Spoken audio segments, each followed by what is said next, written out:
à travers vos chansons, vraiment participer à l'éveil de la conscience de la jeunesse. Alors, je voulais vous poser la question, est-ce que vous êtes heureux de ce qui se passe aujourd'hui au Sénégal, vous qui aviez été à un moment chassé par Abdoulaye Wade? Mais je suis heureux parce que je constate que le peuple est en train de se réveiller. Je constate que la jeunesse est en train de comprendre que c'est en fait le peuple qui a le pouvoir. C'est ça, parce que les politiciens font en Afrique comme si c'est eux qui avaient le pouvoir. Mais en fait, ils sont rien. Nous sommes plus nombreux qu'eux. Et donc, je pense que le Sénégal, aujourd'hui, a été un peu un laboratoire pour la jeunesse africaine. Le fait qu'aujourd'hui, malgré que tous les adversaires étaient pratiquement des milliardaires, alors le peuple a décidé que c'est Diomaye Faye. Le peuple a décidé que c'est Ousmane Sonko qui va le diriger. Et pour moi, c'est un événement historique. Pour moi, je pense que c'est un événement qui va inspirer d'autres jeunes. La force du Sénégal, c'est sa langue. Le fait que tout le monde pratiquement parle Wolof, en majorité en tout cas, une grande majorité. Et c'est ça qui est super. Quand tout le monde parle la même langue, même s'il y a des injustices, quand on peut comprendre, se comprendre, ça joue... c'est très important. Et donc, je pense que voilà, c'est l'avantage que des pays comme le Sénégal et le Mali ont, d'avoir une langue, et comparativement à la Côte d'Ivoire, où la langue nationale, c'est pratiquement le français. Et donc, ça fait qu'il y a plusieurs ethnies. Et donc, dès qu'il y a une ethnie qui va au pouvoir, ça devient des problèmes de clans, etc. Et je pense que c'est comme ça dans beaucoup de pays d'Afrique. Et donc, pour répondre à votre question, même si j'ai été long, c'est un événement historique pour nous. C'est une révolution carrément. On espère sans doute aussi que la France comprenne un peu davantage que cette révolution, elle ne s'est pas faite avec elle déjà, et que ça puisse aussi peut-être l'amener à réfléchir sur ce type de relation qu'elle a entretenu et qu'elle entretient encore, parce qu'on l'a vu au Niger, mais aussi dans les autres pays, c'est compliqué en ce moment. Mais je pense que la France a compris. Elle a compris. Vous savez, il y a des divorces. Pendant le divorce, il y a quelquefois un qui refuse d'accepter. Voilà. Et la France refuse d'accepter qu'aujourd'hui, la jeunesse est réveillée. Elle refuse d'accepter qu'elle ne peut plus se comporter comme avant, en paternaliste, qu'elle ne peut plus manipuler, qu'elle n'a plus le volant entièrement. Et donc, mais elle se débat. Et je pense qu'elle a compris. Elle a compris et je pense que voilà, au fur et à mesure qu'on avancera, elle comprendra. Vous savez ce qui se passe aujourd'hui au Mali, sans forcément dire que je soutiens ou quoi, moi je soutiens les actes, mais pas les hommes, parce que les hommes passent. Mais ce qui se passe au Mali, au Burkina, aujourd'hui au Niger, ça aurait été dans 15-20 ans en arrière, il y aurait eu déjà des coups d'État. On aurait mis des gens voilà, qui vont se mettre au garde-boue. Et donc, tout ça, c'est la preuve que les choses sont en train de changer. Maintenant, comment mettre toutes ces forces ensemble? C'est le travail qui doit être fait. Et je pense qu'un civil anti-système arrivé au pouvoir au Sénégal peut éventuellement jouer ce rôle de rapprochement. Voilà. Parce que Ousmane Sonko est populaire au Sénégal, mais je pense que il est très populaire aussi dans le reste de l'Afrique. Il va inspirer. Les Y en a marre, il y a une chanson que vous avez composée, Y en a marre, qui a inspiré d'ailleurs au Sénégal et ailleurs les mouvements Y en a marre, puisque ça a été assez panafricain. Vous pensez, oui, qu'il a cette capacité aussi à inspirer la jeunesse africaine dans d'autres pays? Je pense que c'est un homme inspirant. Je vais vous donner un exemple. C'est la première fois qu'un leader politique est empêché d'être candidat. Et au lieu de laisser les enfants des gens aller se suicider, parce que s'il voulait forcer, les gens allaient descendre dans les rues, ça allait faire encore plus de morts. Et voilà un monsieur qui dit, bon, moi, ma candidature n'est pas importante. On va positionner quelqu'un d'autre. C'est la première fois. On a vu combien de morts il y a eu en Côte d'Ivoire pour Alassane Ouattara et Laurent Gbagbo. On a vu combien il y a eu de morts au Kenya à cause de Raila Odinga. Combien de morts il y a eu. Voilà. Et donc, c'est un homme inspirant. Je pense que c'est la première fois que moi je vois ça. Et donc, je pense que ça va inspirer beaucoup, beaucoup de personnes. Aujourd'hui, il a été d'une largeur d'esprit incroyable. Et le résultat est là aujourd'hui. Enfin, Diomaye a été élu, mais l'homme le plus puissant, tout le monde sait que c'est Ousmane Sonko. Et c'est ça qui est extraordinaire.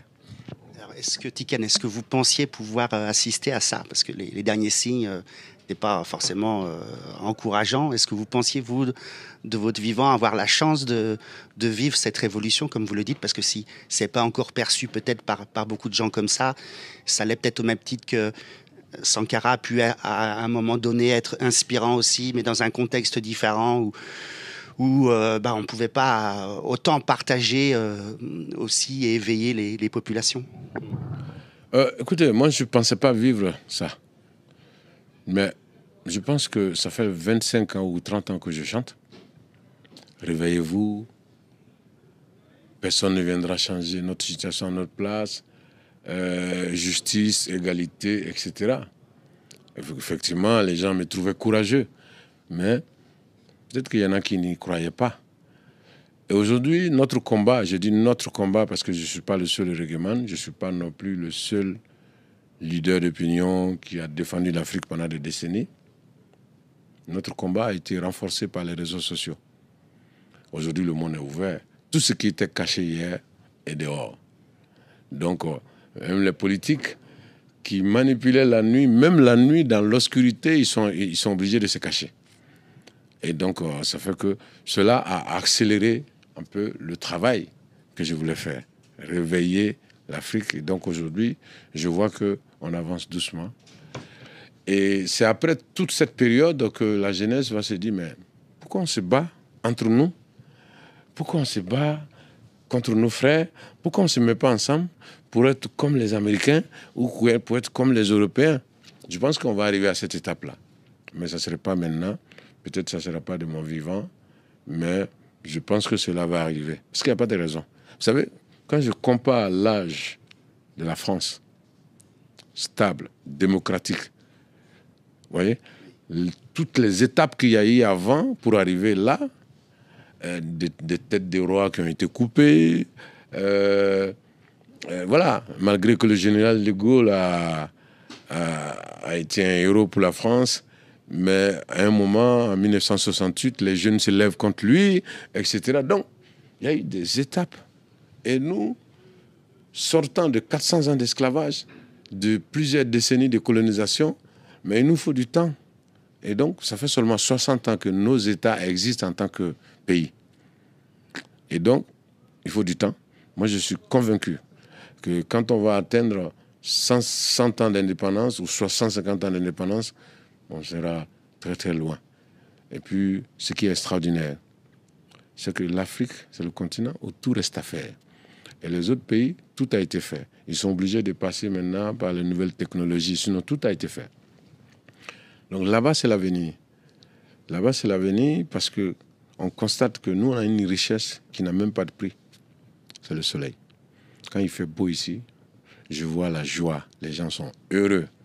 Ils sont heureux, on dit il fait beau. Même s'il fait beau une journée, eh bien, bienvenue sur le continent où dans la majorité des pays, il fait beau tous les jours. C'est l'été continu.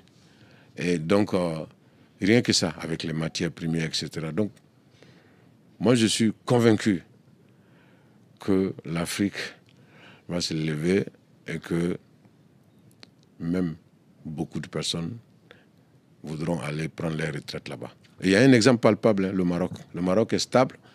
Combien de Français ont acheté leur maison de retraite au Maroc? C'est un exemple simple. Quand on sera 20, quand on sera 50, hein, c'est... Quand on sera unis, ça va faire... Nous sommes 54 pays avec la majorité des matières premières dont les pays, 10 pays développés, ont besoin pour continuer leur développement. Vous voyez? Et quand on parle de cacao, chocolat, je ne sais pas si vous connaissez un petit occidental qui qui n'aiment pas le chocolat. Voilà. Et tout le monde aime le chocolat. Alors la Côte d'Ivoire produit 45%.